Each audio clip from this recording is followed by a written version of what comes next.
Alright guys, my mom told me that when I was a kid, around the age of 4, I would go to my great-grandmother every day to spend some time with her, and every time I was going home, I would say to her, as a good religious child I was, "God be with you." But one time when I was leaving, I told her, "Go with God."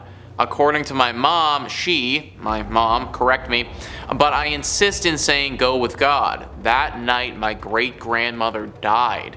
Yo, that's weird. That is straight up weird. It's like literally like your 4-year-old self just channeled the future in it, and your great, or maybe you caused it. Maybe you caused your great grandmother to die. Either way, that is like full up creepy and like, I don't like it. I don't like it. I don't like it. 4-year-old comes up and tells you go with God, say no, I won't. I'm not doing that. Alright, my family has recently moved to a new home in a new country. It was a well-furnished apartment, and in our bedroom was a painting that looked like hair free-flowing in the air. Weird. It wasn't a pleasant or soothing painting, but I was trying to make peace with it. My son was 2.5 years old then.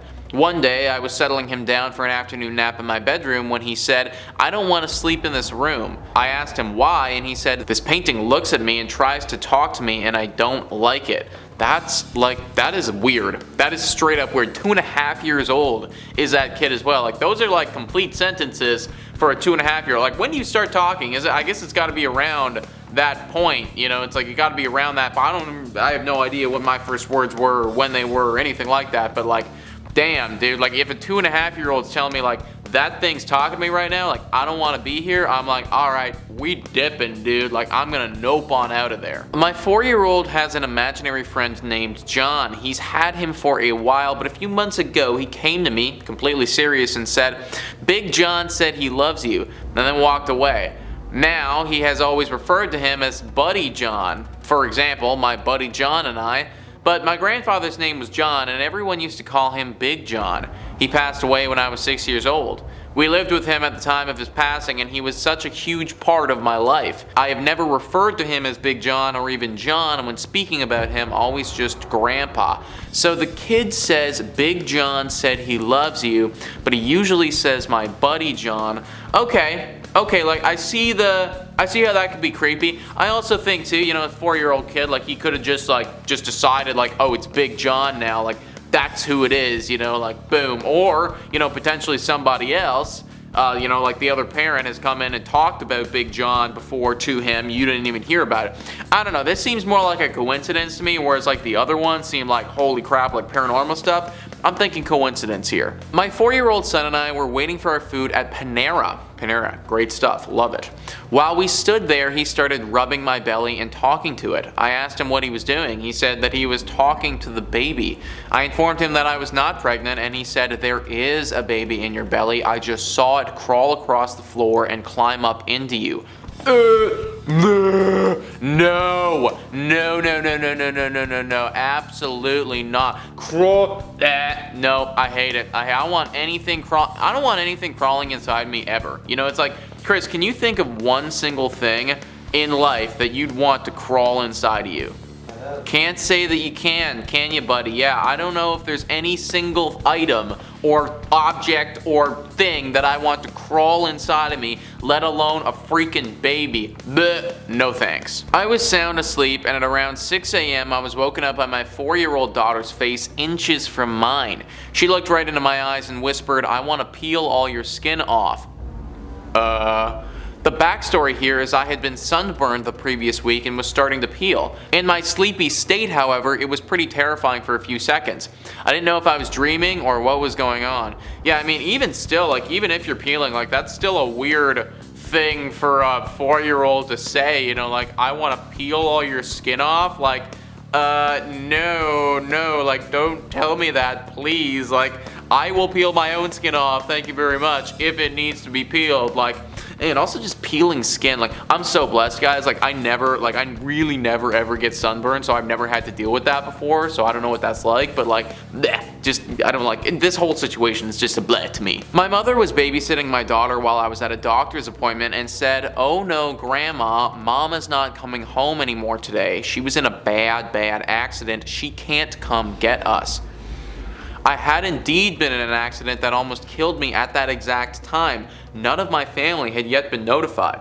That's, okay, if this is real, like, that's 100% weird, man. Like, if this is actually, like, truthful, then I don't even understand. Like, that kid, like, you have superpowers now, kid. Like, you are literally, like, Stranger Things 11 right now. Like, we're gonna take you to the lottery. We're gonna take you to the casino. You're gonna say, what number, like, 24 black? Okay, put it all on there. Like, I trust you.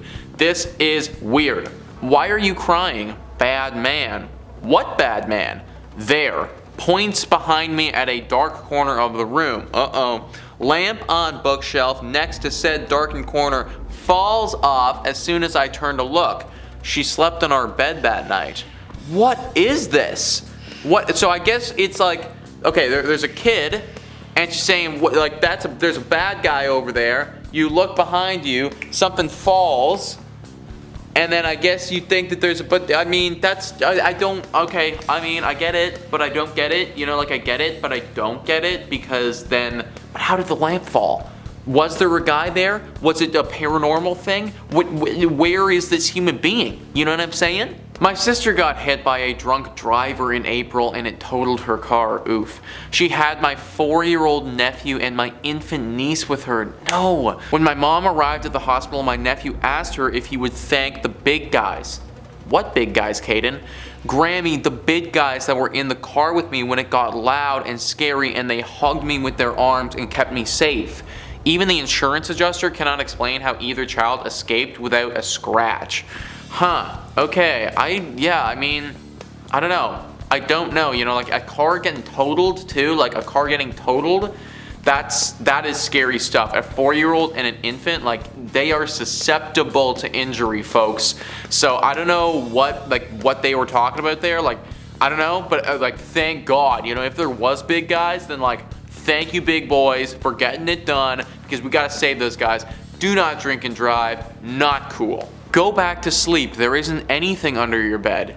He's behind you now. Still haven't gotten over that one, and shiver at the memory. So wait, a kid said, or the babysitter, I guess they said, go back to sleep, there isn't anything under your bed. And then the kid said, he's behind you now. Was he though? You know, it's like, that's one thing to say that, but then you turn around and you go, oh, nothing behind me right now, unless there is like a monster behind me, in which case I'd be like, oh, holy crap, I'm about to die right now, you know? So like, there's two separate things that could happen here, and I'm assuming he wasn't behind you because you weren't dead and you wrote this, so yeah. I was with my sister, her husband, and their 2-year-old daughter. We were talking about loved ones that had recently passed. My father had died sometime recently. My brother-in-law went and grabbed a picture of his mother, who had died in a car crash when he was 6, to show me. When my niece saw the picture though, she started laughing.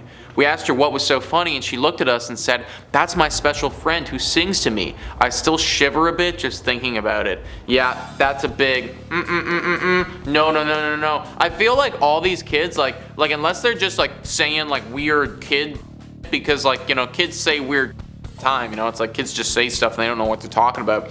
But it's like, if they're actually being real right now, like you're seeing this human being, like, we gotta take you someplace and like figure out what's going on up here, child, because this is definitely questionable. Anyways, folks, those were some kids that were just saying weird things, man. Like, I don't know, I'm not sure if I ever said weird crap like that when I was a kid. Maybe I did, but I can't really remember seeing dead people, so I don't know. Comment down below your thoughts on all this. You ever had a kid say something really creepy to you like that, and like, what were your thoughts when they did? Also, please hit the like and subscribe button. Thanks so much for watching. I've been your host, Nicholas Playlog, and I'll catch you next time. Top 10 creepiest things my glasses kids have said to their babysitters. Yo. Alright. Can I?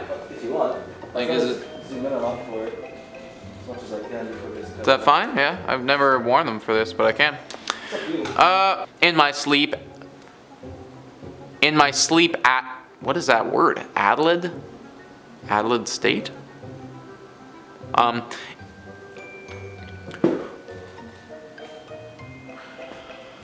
Why are you crying? What is this? Oh my goodness. Okay. Jesus Christ, how many of these things are there? Is there more? Like, how many more of this? Like, we've, what? Not numbered, let's see. Okay. Oh my God. What time are we at right now? 10, 20. We can do like one more maybe. All right, yeah, let's do one more. Let's do one more.